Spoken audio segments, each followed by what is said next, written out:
Eu gostaria que você abrisse sua Bíblia em Apocalipse, no capítulo 3, que eu quero começar a falar sobre isso. Quando nós falamos de fome de Deus, sede de Deus, é algo que nos leva a uma necessidade pelo próprio Pai. Todos nós sabemos que Deus ele é importante. Dentro do nosso imaginário, nós temos a compreensão de que Deus ele é importante. Mas às vezes a pessoa ela perde a fome. Fome é uma necessidade. E fome é uma necessidade que leva você a querer suprir de uma forma rápida. Ninguém que está com fome vai esperar um mês seguinte para comer. A fome é uma necessidade que te obriga a saciar aquela necessidade de imediato. Então, quando nós falamos fome de Deus, nós estamos dizendo que alguém que tem a necessidade desse Deus, que quer provar desse Deus, que quer estar perto deste Deus, que quer se envolver com as coisas desse Deus. Então, ter fome de Deus e ter sede de Deus é necessário na nossa vida. Apocalipse 3 e também o 2, o 2 e o 3 falam das 7 igrejas retratadas aqui em Apocalipse. E essas 7 igrejas, as características dessas 7 igrejas, refletem as características da igreja cristã ao longo dos séculos. E continua nos dias de hoje. Quando nós falamos de igreja, nós também estamos falando de pessoas, porque a igreja, como instituição, ela só existe por causa das pessoas que estão nessa igreja. Se não existisse ninguém aqui, essa igreja não existiria. Esta igreja ela só existe porque você está aqui. Então você é a razão desta igreja, como instituição existir. Então quando o Apocalipse trata das características dessas 7 igrejas, ele está falando de características das pessoas que compõem essa igreja. E isso tanto lá quando foi escrito como nos dias de hoje. As pessoas não mudam. Na sua essência, o ser humano não muda. Pode mudar a cultura, pode mudar a época, pode ser num país diferente, num contexto diferente, mas na sua essência, o ser humano ele é sempre o mesmo. Então, o que foi dito aqui, em Apocalipse 2 e 3, sobre essas 7 igrejas, isso continua valendo para os dias de hoje, porque as pessoas elas continuam as mesmas. E aqui no capítulo 3 de Apocalipse, fala sobre a igreja de Laodiceia. E eu quero começar a falar um pouquinho dela, porque tem a ver com o nosso assunto, que é ter fome de Deus, sede de Deus. Por que nós perdemos a fome? Quando eu falo de perder a fome, eu estou falando de perder um pouco do interesse pelas coisas de Deus. Não é perder a fé, é perder o interesse. Apocalipse 3, vamos começar a ler aqui no versículo 14.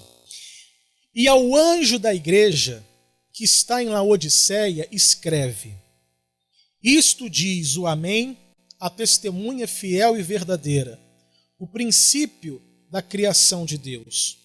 Eu sei as tuas obras, que nem és frio nem quente. Tomara que foras frio ou quente. Assim, porque és morno e não és frio nem quente, vomitar-te-ei da minha boca. Então preste atenção. Então, nós aprendemos aqui que Jesus, ele classifica as pessoas pelo seu nível espiritual em 3 partes: aquele que é quente, aquele que é frio e aquele que é morno. E isso ele está falando em relação à vida espiritual da pessoa. Então, de alguma forma, todos nós aqui nos encaixamos num desses 3. Ou você é frio, ou você é quente, ou você é morno. Para você identificar os 2 extremos é fácil. Você identificar o frio e você identificar o quente. O quente é aquela pessoa avivada, é aquela pessoa que está ali vivendo o seu primeiro amor ou retornando a esse primeiro amor. A pessoa quente é aquela pessoa que tem por objetivo principal na vida servir a Deus e agradar a Ele. É aquela pessoa que realmente cumpre aquele mandamento que o Senhor nos ensinou de amar a Deus sobre todas as coisas. Amar a Deus sobre todas as coisas é colocá-lo em prioridade na sua vida. Então a pessoa que está quente, a pessoa que está avivada, ela pensa em Deus, em servir a Deus, em se envolver com Deus e falar de Deus. É aquela pessoa que não consegue ficar sem falar de Jesus para as pessoas, porque aquilo arde tanto dentro dela que ela quer compartilhar aquilo com as pessoas. É o que os discípulos viviam nos tempos de Cristo. É fácil você identificar a pessoa que é quente, assim como é fácil você identificar a pessoa que é fria. Muitas, infelizmente, se desviam, muitas acabam abandonando literalmente a fé, umas deixam até de acreditar no próprio Deus, voltam para o mundo, servindo ao mundo e aos pecados que esse mundo oferece. É aquela pessoa que quando você olha, você às vezes nem imagina que um dia ela esteve na presença de Deus servindo ao Senhor. É aquele que espiritualmente está completamente afastado e desviado dos caminhos do Senhor. Agora, como identificar o morno? O morno é um meio termo. Então, essa palavra, esse morno na Bíblia, ele é melhor traduzido como se fosse sem energia. Então, morno é a pessoa sem energia. Como assim sem energia? O morno é aquela pessoa que mantém as suas convicções como cristão. Ou seja, ela continua crendo em Deus, ela continua crendo em Jesus, que Jesus é o Messias, que Jesus é o Salvador. Ela continua crendo, de certa forma, na palavra, crendo na vida eterna. Ela continua crendo, ou seja, as suas convicções ela mantém. O que ela não consegue manter é o seu trabalho, a sua disposição e a sua entrega. Então o morno é aquele que continua crendo em Cristo, mas ele perde o interesse na oração, ele perde o interesse no fato de congregar na igreja, ele perde o interesse em falar de Jesus para as pessoas, ele continua acreditando em Cristo como Salvador, mas ela não tem mais aquela vontade ou aquele desejo de compartilhar isso com as pessoas. Ela continua crendo na salvação, mas não consegue mais falar de salvação para as pessoas. Então o morno está nesse meio termo. A pessoa ela perde o interesse nas coisas de Deus. Sabe, é aquela pessoa que costuma dizer, não, eu sirvo a Deus em casa, eu não preciso estar na igreja, eu não preciso estar lá todo domingo, eu não preciso estar lá na quarta, eu não preciso me envolver, eu não preciso fazer a obra. É aquela pessoa que começa a achar, crer num Deus que é particular dela. Ela não crê mais num Deus que é de todos, mas um Deus que é só dela. E ela pode servir a Deus do jeito dela, não do jeito dele, mas do jeito dela. Então essa é a pessoa morna. Ela perde a energia, mas não perde a sua convicção. Continua crendo, continua esperando a vida eterna, continua crendo em Jesus, continua crendo em Deus, mas não tem mais vontade de orar, não tem mais vontade de evangelizar, não tem mais vontade de fazer a obra, não tem mais vontade de estar na igreja, não tem mais vontade de congregar, não me interessa mais estudar um pouco mais o Senhor. A pessoa ela se satisfaz com a sua fé, mas não busca esse crescimento espiritual. Essa é a pessoa morna. E infelizmente muitos estão assim, vivendo esta fase de nem ser quente e nem ser frio. Para a pessoa morna, se estar na igreja exige uma luta muito grande. Por exemplo, vamos imaginar, um dia de hoje, aí começou uma chuvinha, um clima mais fresquinho, Aí a pessoa pensa, ai meu Deus, vou, não vou, vou, não vou, vou, não vou. E ela tem que brigar, mas isso não é só por causa do clima, não, todas as vezes. Para ela conseguir estar na igreja, ela tem que brigar violentamente com a sua própria carne. Porque ela já não consegue fazer isso de forma espontânea e com alegria. Fazia isso quando estava quente. Quando estava quente, tinha-se aquela expectativa. Puxa, amanhã eu vou estar na igreja.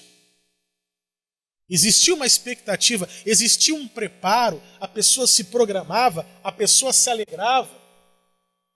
Como alguém que, por exemplo, né, se alegra quando chega o fim de semana da folga. Quando alguém se alegra, por exemplo, né, no seu trabalho, quando tem um feriado. Ah, amanhã é feriado num trabalho. Puxa, está chegando as minhas férias, pastor. Estou feliz da vida. Ou seja, essa expectativa boa de querer que chegue as férias, de querer que chegue um feriado, de querer que chegue o domingo para estar na igreja. Então a pessoa ela vai perdendo esta alegria. E aquilo que até então era prazeroso, a pessoa ela tem que ter um esforço para poder fazer aquilo. Isso é um sinal que a pessoa está esfriando. Isso é um sinal que ela está perdendo este calor, esta energia. E muitas coisas contribuem para que a pessoa se torne morna. E o próprio texto aqui nos dá algumas informações. O versículo 17, Apocalipse 3, versículo 17, diz assim: como dizes, rico sou,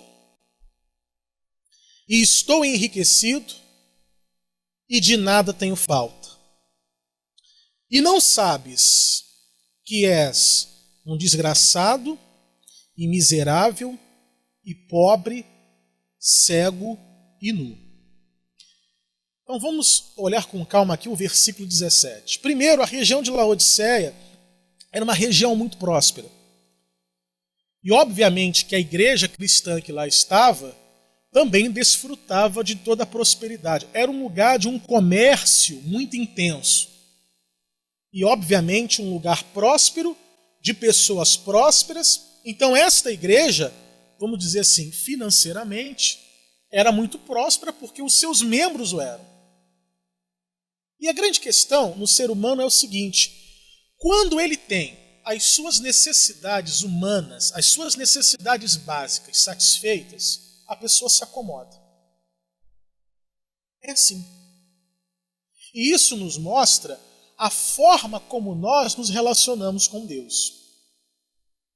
Se nós nos relacionamos com Deus através do amor ou através da troca. Ou seja, eu me dedico a Deus na medida que Ele se dedica a mim. Eu sirvo a Deus na medida que Ele me abençoa. Se o nosso relacionamento com Deus é na base da troca, quando você ficar satisfeito com aquilo que recebe, você deixa de adorá-lo e de buscá-lo. Diferente quando o nosso relacionamento com Deus é na base do amor. E o amor, ele é incondicional. O amor, ele não depende de nenhum momento bom ou ruim da vida. Vamos estar servindo a Deus, buscando a Deus, adorando a Deus por aquilo que Ele é. E por aquilo que Ele já fez por mim e por você, que é morrendo numa cruz.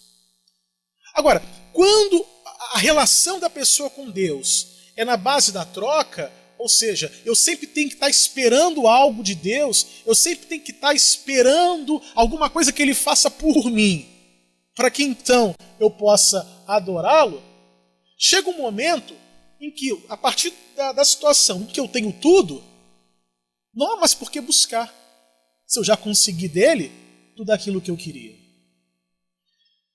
Eu já encontrei pessoas na rua que estavam afastadas da igreja, eu falei assim: puxa, minha irmã, quanto tempo! Não vejo mais a senhora na igreja. Ah, pastor, que bom encontrar o senhor aqui, que tem até te falar, olha, bênção de Deus, já resolvi tudo, Deus me abençoou, olha. E a pessoa ela contava, sabe, com empolgação, porque era a forma que ela tinha, A relação dela com Deus era aquela relação paciente-médico. Eu vou lá quando estou ruim, mas não vou lá para dar oi para o médico, não é assim? Você não chega lá, marca uma consulta, ô doutor, vim aqui só para te ver. Puxa, vim aqui só para te dar um abraço. Não, é aquela relação médico-paciente. Quando eu estou mal eu vou, e quando eu estou bem eu não vou. Então, se essa é a forma de se relacionar com Deus, então você só vai encontrar aquela pessoa em momentos de crise. Você só vai vê-la na igreja em momentos de crise e momentos de dificuldade. A igreja de Laodiceia, como eles mesmos diziam aqui no versículo 17, rico sou, estou enriquecido e de nada tenho falta. Partindo desse princípio de pensamento, se rico estou enriquecido e de nada tenho falta, eu preciso de Deus para quê então? Se eu já tenho tudo. Para que eu preciso de Deus? Se eu já tenho todas as minhas necessidades básicas supridas, eu vou orar a Deus para quê? Eu vou orar a Deus para pedir o quê? Se eu não tenho mais nada para pedir, se eu já tenho tudo. Então tente imaginar, né, uma pessoa que tem todas as suas necessidades supridas. Não estou falando de um milionário ou de um bilionário, mas o que ele fala aqui, rico estou enriquecido. Então, como eu falei aqui um tempo atrás, a ideia do rico, o que é o rico? É o sujeito que trabalha, mas não para se sustentar. Ele não depende daquele trabalho para se manter. O rico é aquela pessoa que construiu um patrimônio e esse patrimônio trabalha para ela. Ou seja, a partir do patrimônio que ela tem, que ela construiu, a renda que esse patrimônio gera é que sustenta a pessoa, não necessariamente o trabalho que ela faz. Então essa é a ideia do rico. É aquele que trabalha não porque precisa daquele dinheiro, mas porque gosta de fazer aquilo. Porque, na verdade, o seu sustento vem de um patrimônio que gera para ela, todo mês, uma renda. Essa é a ideia do rico. Não quer dizer que a pessoa seja milionária ou bilionária, mas tem um patrimônio que gera uma receita que supre todas as necessidades que ela tem. Essa é a ideia do rico. Então, vamos supor que exista uma pessoa assim. Eu moro onde eu quero, como a comida que eu quero, boto meu filho na escola que eu quero, tenho o carro que eu quero, faço o que eu quero. O dinheiro que eu tenho é suficiente para fazer aquilo que eu gosto, que eu quero e atender todas as minhas necessidades. Eu vou buscar Deus para quê? Porque se a pessoa ela só se interessa em buscar Deus para receber dele alguma coisa, vai chegar nessa fase aqui de Laodiceia. Não há mais dor de barriga, então para que eu vou buscar o Senhor? Rico estou enriquecido e de nada tenho falta. Essa era a realidade da igreja de Laodiceia. Que por conta da sua prosperidade estava satisfeita. E as nossas satisfações nesse mundo podem ser completamente diferentes da questão espiritual. Ou seja, profissionalmente eu posso estar bem, a minha família é uma bênção, está todo mundo lá unido, não há briga, não há confusão, minha saúde está em dia, as minhas contas estão pagas, minha geladeira está cheia, mas espiritualmente, qual é a realidade daquela pessoa? Então Jesus nos mostra aqui em Apocalipse 3 que a realidade que está diante dos nossos olhos pode ser completamente diferente da nossa realidade espiritual. Vamos ler de novo o 17, ele fala assim, rico sou, estou enriquecido e de nada tenho falta. E não sabes. Isso aqui é um detalhe importante. E não sabes. E não sabes o quê? Que és desgraçado, miserável, pobre, cego e nu. Quando Jesus coloca essas palavras na revelação que ele deu a João, a ideia de Jesus não é ofender ninguém com essas palavras. Não é ofender a igreja de Laodiceia com essas palavras. Quando nós olhamos para Jesus, nós vamos perceber que Jesus, ele sempre falou diretamente para a pessoa que ele tinha que falar. Jesus não era alguém que dava recado. Fala para fulano isso, não. Jesus, ele sempre falou diretamente, ele sempre falou na cara de todos. E o que ele fala não é com a intenção de ofender, mas é de colocar as palavras certas, para que a pessoa tenha a dimensão exata do que está acontecendo. Então Jesus, ele nunca vai usar de meias palavras, porque Jesus não está preocupado, não, se eu falar assim eu vou ofender, se eu falar assim, não. Jesus ele quer ser o mais direto e o mais objetivo possível, para fazer com que a pessoa enxergue a sua verdadeira situação.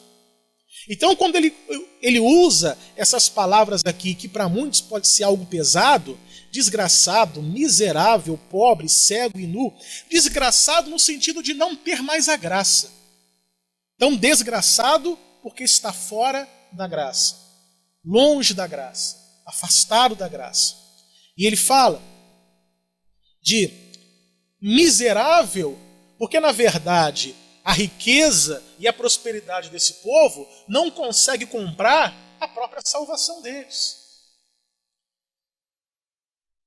Miserável e pobre, né? Fazendo referência à mesma coisa. E cego, porque eles não conseguem enxergar a sua própria realidade. Então, quando ele fala no 17, e não sabes, esse não sabe significa o quê? Que a pessoa ela pode ter uma visão de si mesmo, mas Deus ele pode ter uma visão completamente diferente. Ou seja, a forma como eu, Leonardo, me enxergo pode ser completamente diferente da forma como Deus me enxerga. Então, eu não posso avaliar a minha vida por mim mesmo. Eu não posso ser o avaliador da minha própria vida. Deus é que tem que me avaliar. O que eu penso de mim mesmo não importa. O que importa é o que Deus pensa de mim. Porque eu posso estar enxergando uma coisa e Deus está enxergando outra completamente diferente. E isso fica muito claro no versículo 17, quando ele fala: rico sou e estou enriquecido e de nada tenho falta. Essa é a visão que o povo tem. Essa é a visão que eles têm deles mesmos. É a forma como eles se enxergavam. Está tudo bem. Está tudo tranquilo. Está tudo em paz.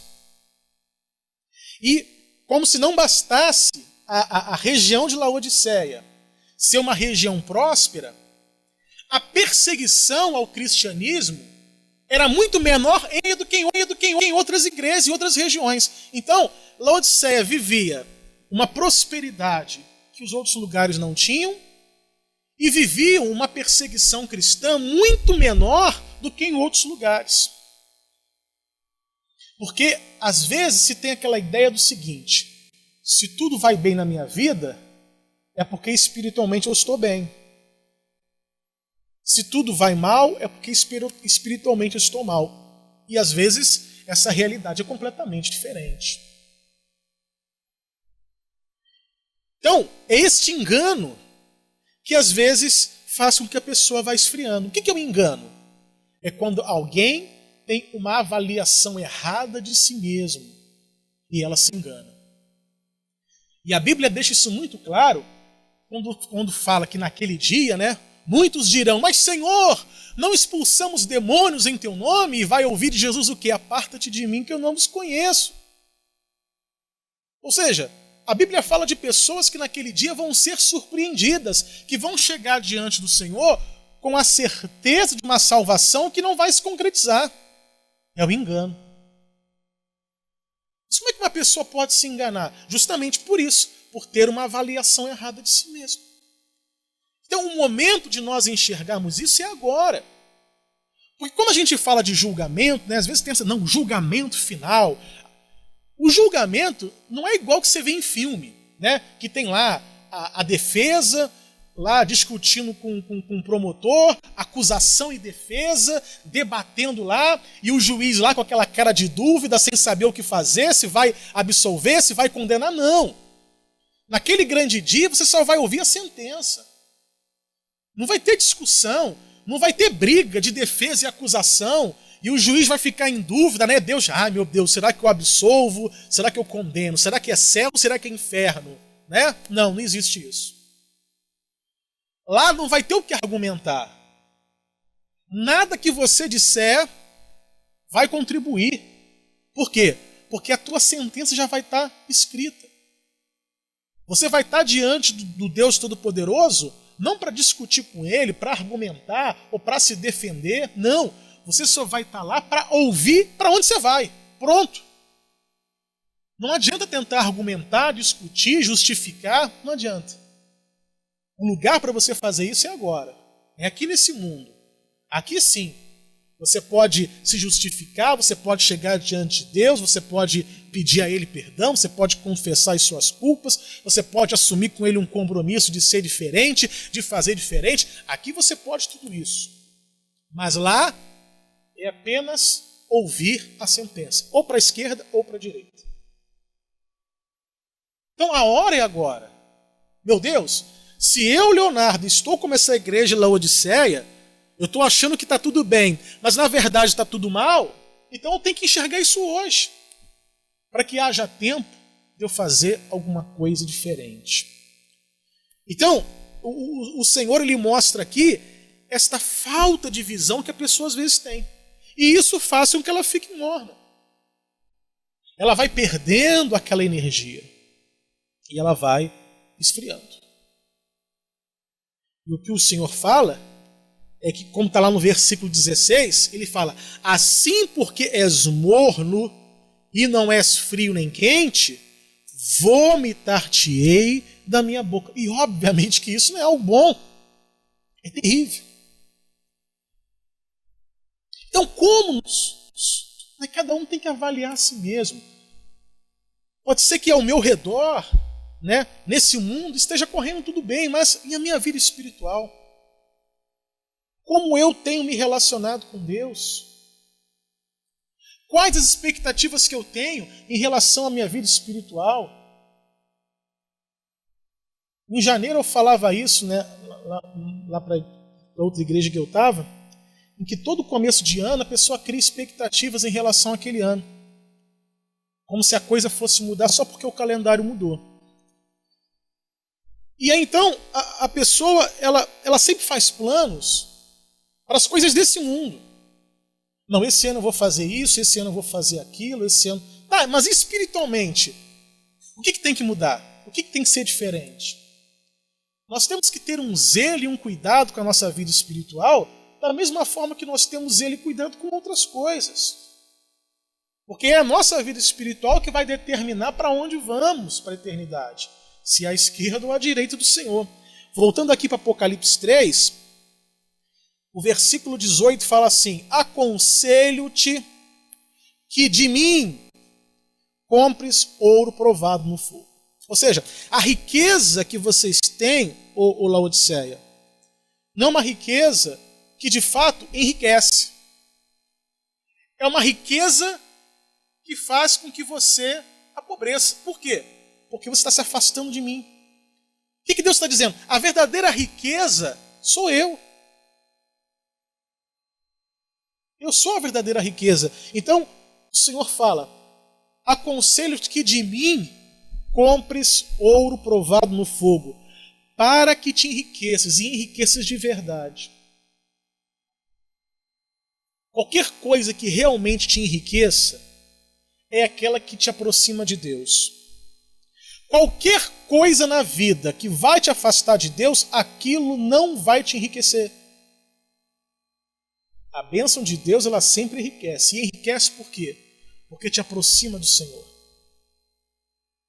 Por isso que é muito fácil de você identificar se as coisas que chegam para você é bênção ou não. Ah, pastor, é bênção ou não é? Receber essa proposta é bênção?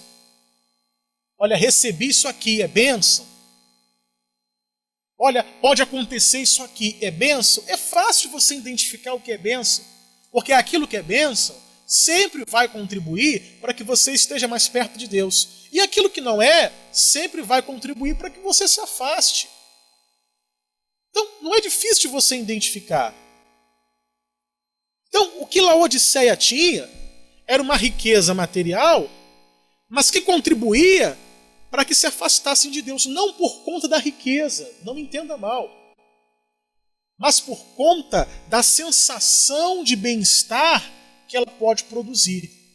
E esta sensação de bem-estar pode fazer com que a pessoa ela não se sinta ou não tenha necessidade de buscar a Deus, porque ela se sente completa, feliz, realizada. Como eu brinquei aqui de manhã, é igual o crente quando está no final do rodízio de pizza, né? A pessoa comeu, E ela está tão cheia, porque por melhor que seja a comida, ela não aguenta mais, não quero. Ela rejeita, ela despreza. Pode ser a melhor pizza do Rio de Janeiro. Mas se ela está cheia, ela não vai nem aguentar olhar para aquilo ali.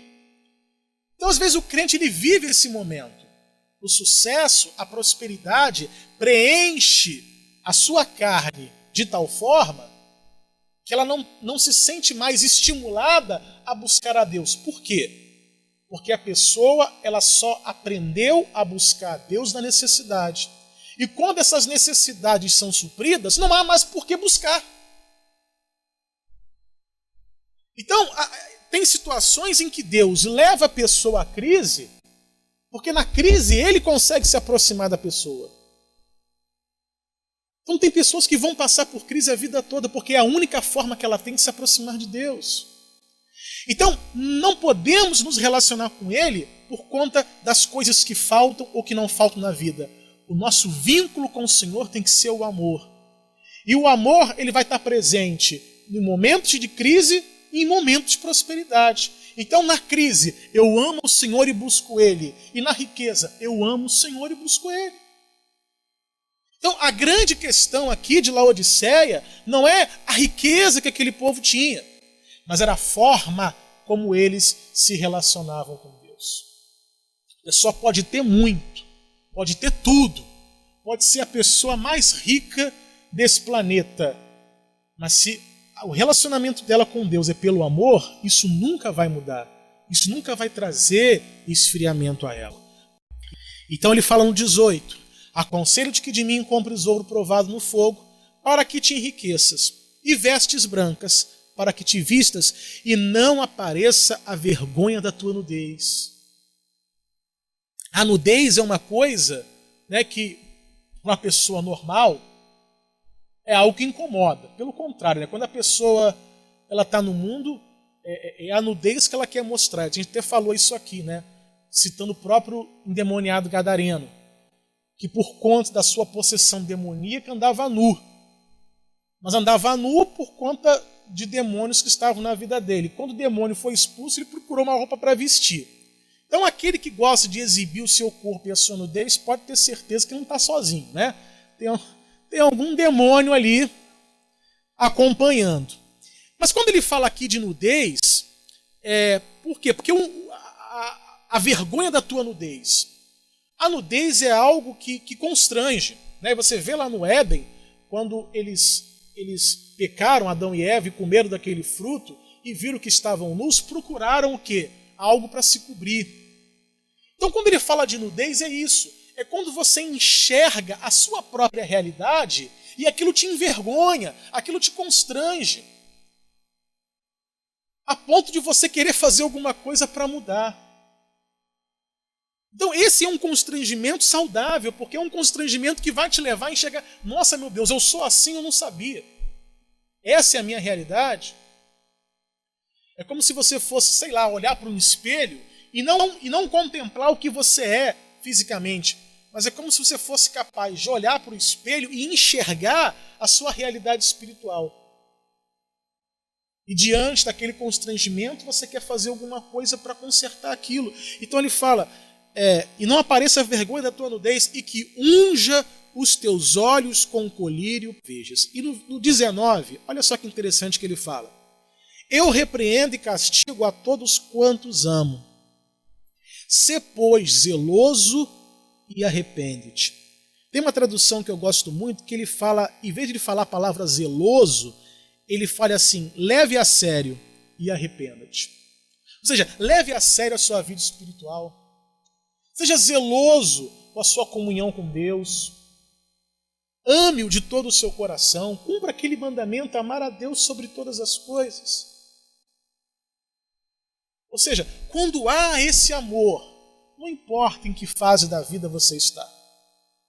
Se você está vivendo a prosperidade ou a crise, o amor a Deus faz com que você o busque em qualquer circunstância, em qualquer momento da vida.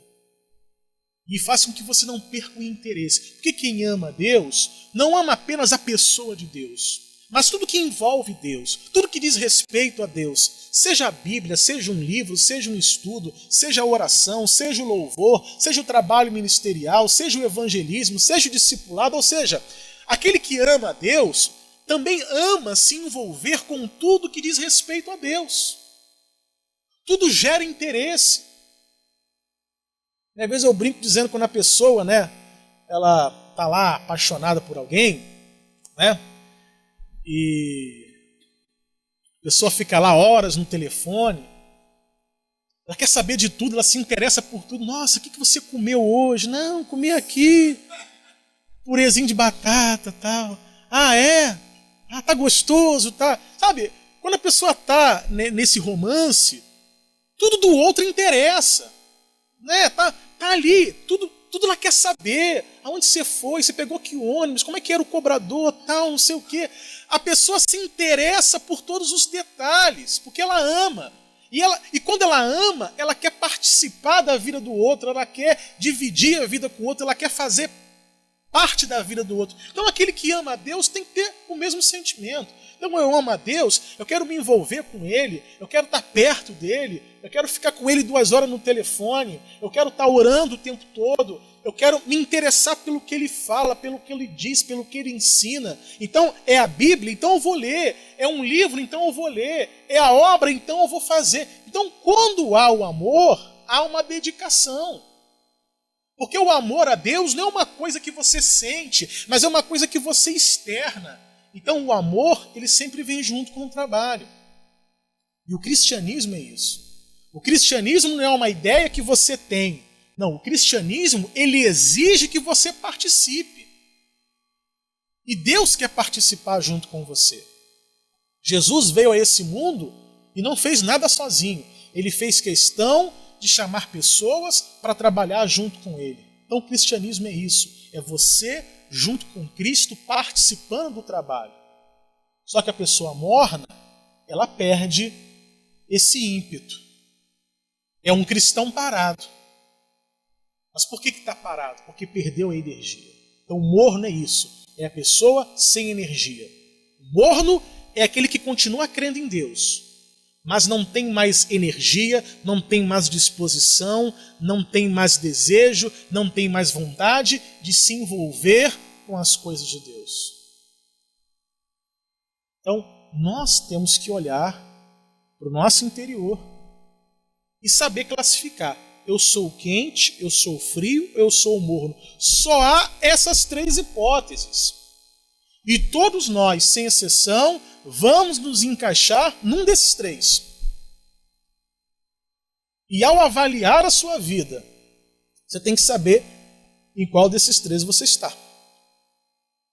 Para que você possa chegar diante de Deus a tempo de corrigir, de acertar, de melhorar, de se aproximar, de restabelecer essa comunhão com Deus, ou de ter uma comunhão com as motivações corretas. Então tudo isso é que o Senhor quer nos ensinar hoje, para que a gente possa crescer diante dele.